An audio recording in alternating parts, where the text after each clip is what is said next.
জীবন মৃত্যুর সন্ধিক্ষণে দাঁড়িয়ে যখন বাঁচার শেষ চেষ্টা করছিলেন 22 বছরের তরুণী জিন্নাতারা, তখন পাশের ঘর থেকে কেউ সাহায্যের হাত বাড়িয়ে দেয়নি।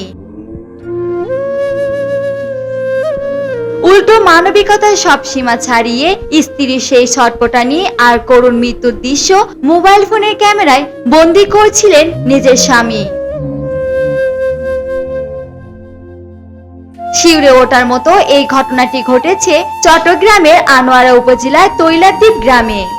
গত 30শে মার্চ পুলিশ যখন জিন্নাতের স্বামী ওমর ফারুকের মোবাইল ফোনটি জব্দ করে, তখন বেরিয়ে আসে এক ভয়াবহ তথ্য। ভিডিওটিতে দেখা যায় নিজের স্ত্রীর মৃত্যুর প্রতিটি মুহূর্ত কোনো রকম বিচলিত না হয়ে ধারণ করেছেন ওই পাষণ্ড স্বামী। বাঁশখালীর মেয়ে জিন্নাত, বিয়ে হয়েছিল মাত্র 2 বছর আগে। তাদের কোলজুড়ে রয়েছে 1 বছরের একটি শিশু।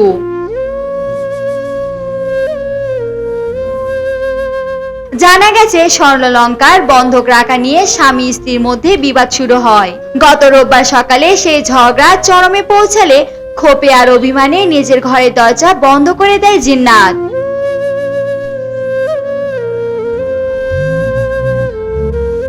দরজা বন্ধ দেখেও স্ত্রীকে বাঁচানোর কোনো চেষ্টা করেননি ওমর ফারুক। উল্টো জানালার ফাঁক দিয়ে স্ত্রীর মৃত্যুর যন্ত্রণাকে ভিডিও করতে থাকেন তিনি।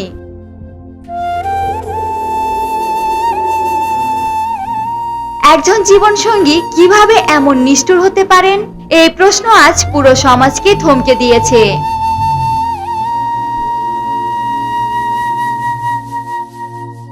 জিন্নাত আজ না ফেরার দেশে, কিন্তু তার 1 বছরের অবুঝ শিশুটির ভবিষ্যৎ আজ অনিশ্চিত।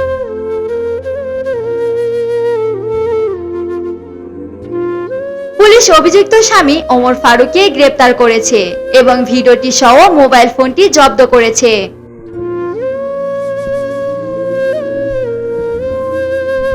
আইন হয়তো তার বিচার করবে, কিন্তু যে অমানবিকতা সেদিন ওই জানালার ওপাশে দেখা গেছে তা ক্ষত মুছবে না কোনোদিনও।